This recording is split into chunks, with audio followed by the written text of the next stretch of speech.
Okay. So yes, my name is Evan, and professionally, I'm an artist, but I also consider myself to be a hacker.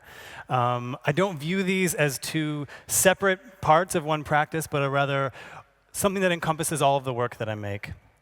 And that being the case, it leads to a lot of very different projects. And so there's kind of three segments my work falls into. One of them is work that happens in public space, art that happens outside, art and technology, oftentimes working with graffiti writers. This is from a series called Propulsion Paintings. Another part of my work happens in more traditional art spaces like galleries and museums, and is in more traditional materials like prints and canvases and sculptures. And a third portion of my work exists entirely on the web and is work that's inspired by and created just for the internet browser. And this is from a series called One GIF Compositions. And so these may look very different, right? These may look like very different mediums and very different venues, but I see them all as being connected through this notion of the hack and through philosophies that come from hacker communities. And so what I'd like to present to you today is my work within the context of the hack, but perhaps more importantly, how we can learn from the hackers and apply them to things that happen outside the realm of code, outside the realm of software, and outside of computer screens. So I'd like to do this by looking at how the hacker community defines itself and how people have defined what that word means, because it's not an easy word to define. It's easier to talk about what it's not.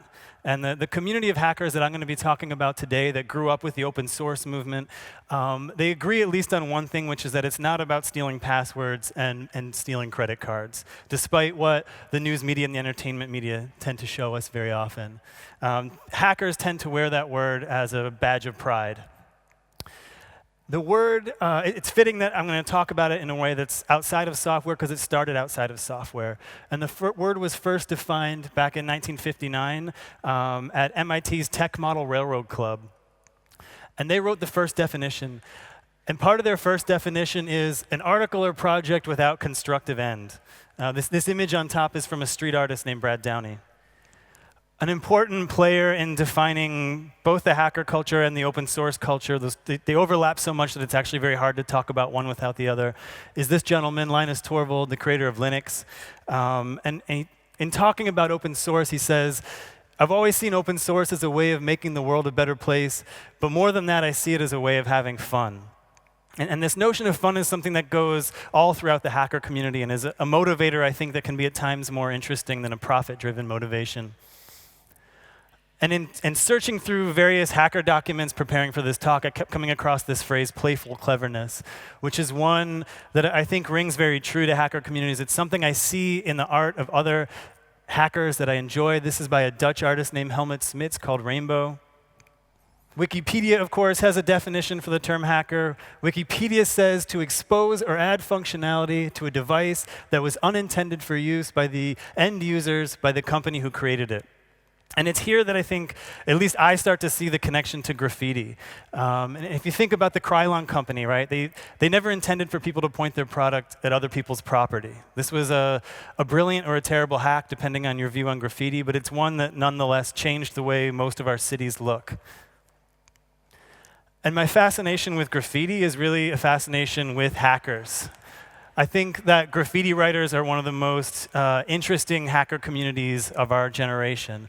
And so when I'm inspired by and falling in love with great graffiti, it's not about how well rendered the paint is, it's not how many colors are in it.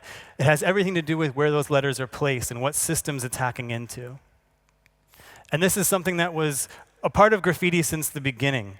I'm not sure graffiti writers self-identify as hackers, but if you look at how graffiti was born in New York and in Philadelphia in the 60s and 70s along the subway systems, right? This was a brilliant hack.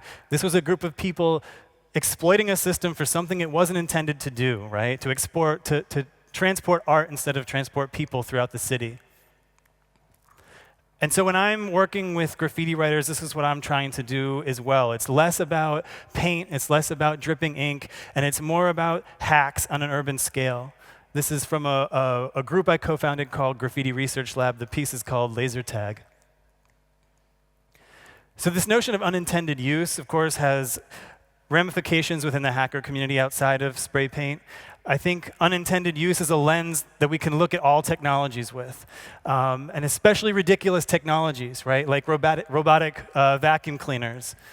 They tend to get much more interesting when we stop putting technology on a pedestal, right? And we start creatively disrespecting that technology. I think when you duct tape knives onto just about anything, it becomes more interesting. This is from an internet meme called Doomba. Eric S. Raymond is a big player in defining hacker culture and in talking about hacker culture. He is a self-described hacker, a software developer, and author.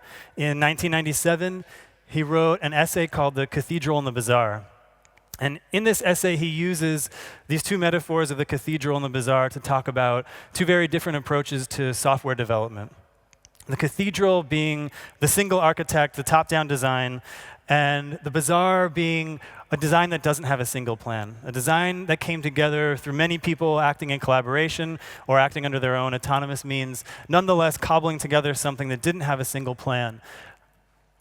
And it's this bazaar model that I find so interesting and applicable to the arts community. Eric Raymond, in The Cathedral and the Bazaar, he talks a lot about the rise of Linux. He talks a lot about the genius of Linus Torvalds. And he says that Linus's genius had nothing to do with writing code, and it had everything to do with seeing the quickest way between 2 points, and for being lazy like the fox. And so when I find myself working too hard, I always am trying to channel my inner Linus and come back to this lazy like a fox approach towards making work. An example of that, this is a piece that happens on airplanes. And it's made with just a single zip tie and the 2 seats in front of you. It's called How to Keep Motherfuckers from Putting Their Seats Back. And so this is me channeling my Linus. This is me trying to be lazy like the fox, right? Thanks. And this is part of hacking. It's how can you have the biggest impact with the least amount of effort. Eric Raymond also wrote another document, probably the most pointed to definition of hacker, called How to Become a Hacker. And to illustrate this connection that I see between what's happening in the hacker communities and what's happening now in the arts communities, I'm going to perform a very simple hack upon this document that Raymond wrote. And so what I'm going to do is I'm going to view the source code of his web page. I'm going to copy that all into a blank text document. And from here, I'm going to perform very simple find and replace word searches for every reference to the term hacker and replace it with the word artist. I'm going to save this as a new document, a new web page. And instead of how to become a hacker, this is going to be how to become an artist. And when we open this up, what we're going to see is Raymond's words as applied to art making instead of as applied to hacking. And so looking at our How to Become an Artist document here, it says, Step 1 is full of fascinating problems waiting to be solved. Being an artist is lots of fun, but it's the kind of fun that takes a lot of effort. One of the fascinating problems I've been lucky enough to be a team member in helping solve is a project called iWriter. iWriter is a collaboration originally amongst 6 hackers and artists to work with Tempt 1, pictured here. Tempt 1 is a graffiti writer and activist who 8 years ago was paralyzed with ALS, with Lou Gehrig's disease, and has only retained motion in his eyes. His eyes is his only means of communication. And so the team of us came together to make a system that would allow Tempt, and in effect other people, write graffiti using his eyes, and to be able to make art again. Tempt is a hacker himself. He was part of a graffiti crew in the 90s that were the first crew to exploit the LA freeway system as a place for writing graffiti. And so the iWriter project was about making a tool that would help Tempt and then others make art again using just their eye movement. Going back quickly to our How to Become an Artist document, number 2 is no problem should ever have to be solved twice. To behave like an artist, you have to believe that the thinking time of other artists is precious. So much so that it's almost a moral duty for you to share information, solve problems, and then give the solutions away just so other artists can solve new problems instead of having to perpetually readdress old ones. And this is the reason why the bazaar model gets so interesting with art making. Because you can pick up right where other people have left off, right? The iWriter system is open in every way that we knew how to make it so. It was open source hardware running free software and saving into an open data format called graffiti markup language. So these are examples of what Tempt made using this system. They're saved into this open file format, so then other artists can pick up right where we jumped off. This, for example, is a piece by another artist named Golan Levin. And he made a system that reads in the data that Tempt made with his eyes and controls a robotic arm with a giant marker to write that data out as ink on the wall. And so working in this kind of open way in an art practice, you get to end up here, a place where you never would have expected. OK, quickly going back to Raymond's How to Become an Artist document. Number 3 is boredom and drudgery are evil. Artists and creative people in general should never be bored or have to drudge at stupid, repetitive work, because when this happens, it means they aren't doing what only they can do, solve new problems. This wastefulness hurts everybody.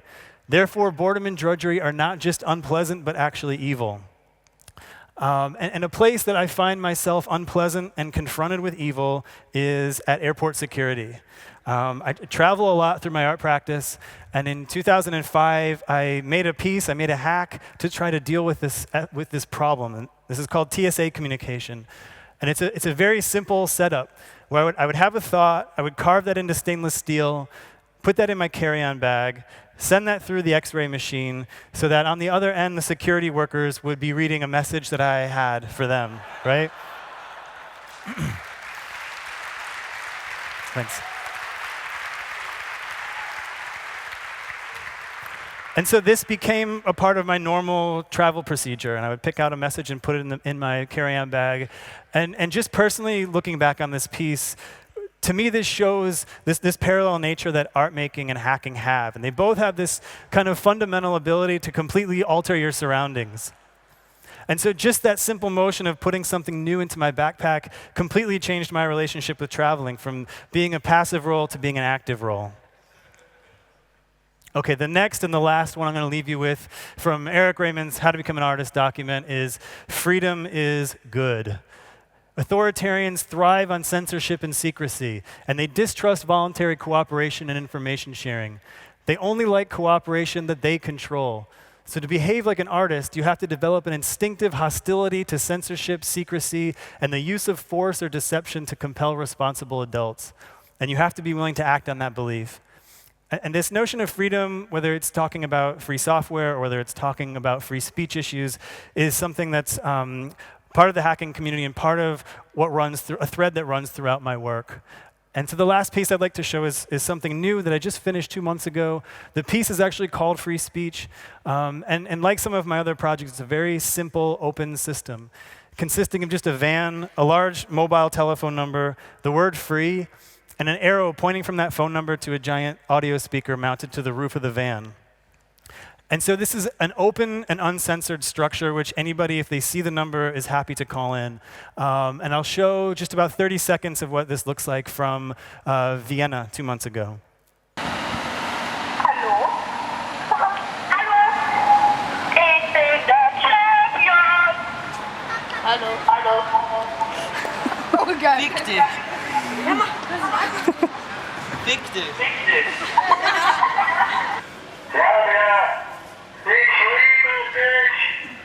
Hallo? Hallo?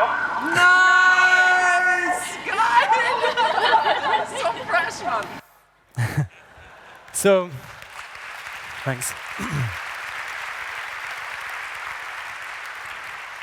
So as you might guess, a lot of people take this unexpected, empowering voice that they now have to say things that might not be the most groundbreaking, revolutionary oratory you've ever heard. But when I look back on the documentation from this piece, I've actually grown to really like these kind of reactions, because what I was seeing is people very honestly reacting to this notion of empowerment. And this idea of empowerment is really at the core of why I think the hacking community has so many ramifications for things outside of just computers. And it's a way of taking these technologies, whether they're high technologies like eye tracking or very, very low technologies like zip ties, and transforming these technologies into empowering technologies. And so what I would like to leave you with is an invitation to perform your own find and replace results on Eric Raymond's How to Become a Hacker document. I've kind of talked about how I see these connections between hacking and art, but I invite you to put in your own interests, whether it's education or business or politics. And I think that any field that touches innovation, any field that touches creativity, has a lot to learn from this community that self-identifies as hackers. Thank you.